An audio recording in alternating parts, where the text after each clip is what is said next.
All right, this is my buddy Andrew's. What is it, a 99? It's a 2003 Mustang. It's a 03, whatever. The New Edge, right? Yeah. Yeah. It's a New Edge Mustang. It's a Texid block. Pistons, rods, crank, billet, 76, 75, precision. It's on Holly. It's already been 880s. Yeah, 889. It went 889 with a 4R70W I built for him. And he decided he wanted to go turbo 400, so I built him a turbo 400. And the point of this video is I'm going to show you the importance, well, not necessarily the importance, but a kind of how to adjust the shifter cable. It's one of the very paramount important things that you need to do on an automatic transmission. So he's got that super badass Precision Products PPP shifter, and I call that the double reverse because where it puts park all the way back that way and then you push forward, so it's like a forward, it's not a forward pattern, but it pushes forward. And if I don't have a reverse manual valve body in my car, but if I ever did, that's what I would want because I just prefer to push forward. So he'll be inside shifting it, and I'll show you what it looks like down below. So they usually, you know, they come in from the back this way. They got some different style shifters up there. Like there'll be like a front exit or reverse exit, all that stuff. None of this stuff is out of box in my opinion, and that's what people want. People want to just be able to, you know, be done, you know, just bolt it in and be good to go, but that's just not how it works out. And they'll usually come with this, you know, that's the shifter arm, and that's what bolts to the transmission. And this internally is what attaches itself to the, you know, it's the shifter arm, and then that connects to the rooster comb, and then the rooster comb is what, you know, I don't know all the technical terms for it, so I sound like an idiot, but the goal is to get these detents to match up identically with the detents that are up in the shifter up there, because on stock stuff, the shifter just floats. It's like if you ever took an arm off a stock shifter, you could just push it in and out the whole way because the detents that you feel in the column are all right here. But with aftermarket shifters, you have to match them both up. Otherwise, you will burn up the transmission. You know, I've heard a lot of old wives' tales, or, you know, well, my cousin so-and-so. Well, what you have to do is, you know, I've heard, well, if you put the shifter in second and then adjust it, it's good. No, that's not how it works. You have to go through every single range, because some shifters, they'll give you like 3 of these because, you know, the distance from here to here is different. And that, you know, imagine if you move this in and out 1 inch, if the radius from here to here is more or less, it's going to change the whole geometry of everything internally. Like a Power Glide has a different arm relative to a 400 to a, they're all different. They're like, back to what I was saying, everybody wants just a plug and play version because, you know, I don't know, I don't want to say people are lazy, but they just want to be able to just bolt it up and be good to go. That's just not how it works.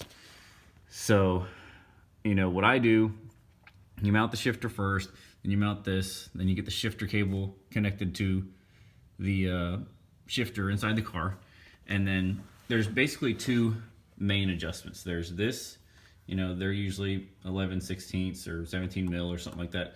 This is the coarse adjustment right here. So what I usually what I usually like to do is put it in park first, is what I do. And are we in park, Andrew? We are. Yep. I put it in park first, and then make sure this like billet piece goes into the hole smoothly. So a lot of people, they think that's just where they stop. They're like, oh, well, it's good in park. No. If you stop there, you've cheated yourself, and you need to go further than that. And then this is the fine adjustment, because these threads are right here. Let's see if I can get on there. They're finer. So if you, oh, lost my light. If you are a little bit off, what you can do is rotate it around, you know, 360 degrees, and then you get your more fine adjustment. So I usually start in park, and then like if it was a forward manual valve body, I would just go all the way back and go to 1, but we're not going to do that. We'll just do it like this. So then just go to reverse, and then what you want to see is this slide out smoothly, because if it doesn't, like if you have to like pry on it like that, just to get this in, what's happening is it's not fully in reverse. So it would be like having a stick shift and like riding the clutch, not being completely engaged. So because this is internally like mated to this, what I was telling you about, and this is what controls the manual valve the manual valve position on the valve body, which is, if that's off, then you're just gonna burn stuff up, and whoever you buy a transmission from is gonna tell you you're an idiot and not warranty it. So now go back to neutral. Neutral. And then it still goes in and out smoothly. You see I'm not like prying on it to get it to go in there. And now go to 1. First. And then we're in 1 and it goes in and out smoothly. Go to 2. Then we're in 2. And go to 3. 3. That's when you're giving her the business. And you're in high gear. Just breaking off LS swapped Mustangs. And one thing I had to do to this is, you see how the arm is slightly bent? They don't come like that. One of the options, what you could have done, because you see there's shims right here and shims right there, because it's a stock style pan, or it's a stock pan. That's just what I like. They're deep truck pans. They're great. You would either had to, like, what I could have done is I could have bent this out and put one less washer there, and then it would have tilted it a little bit, because I just didn't like how it was hitting high gear at the end there, because it was causing like almost a bind between where it comes through the bracket right here and where the shifter cable comes out. See how everything's just like perfectly, it's like a perfect line from the shifter cable through the arm, or through this end part of the cable, and then to the arm right there. But that is a little lesson on shifter cable adjustment. I know I didn't show you how to do this. I mean, I'm pretty sure if you're watching this video, you know how to put a 11/16 wrench on there and loosen them. And I'm pretty sure everybody here knows how to, maybe hammer on that. You just got to get creative.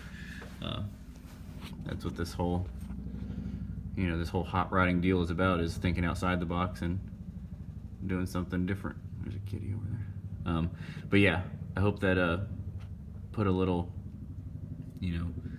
visual with the explanation I give sometimes, because I know I'm a very visual learner. I want to see exactly what people are talking about, and hopefully I wasn't covering up the microphone half the time or all the time, and then maybe I'll be screaming at you half the time, and you'll be like, I don't hear what the hell he's saying the other half of the time. So that's all I can think of for now. I'll probably remember something right when I quit recording. So bye.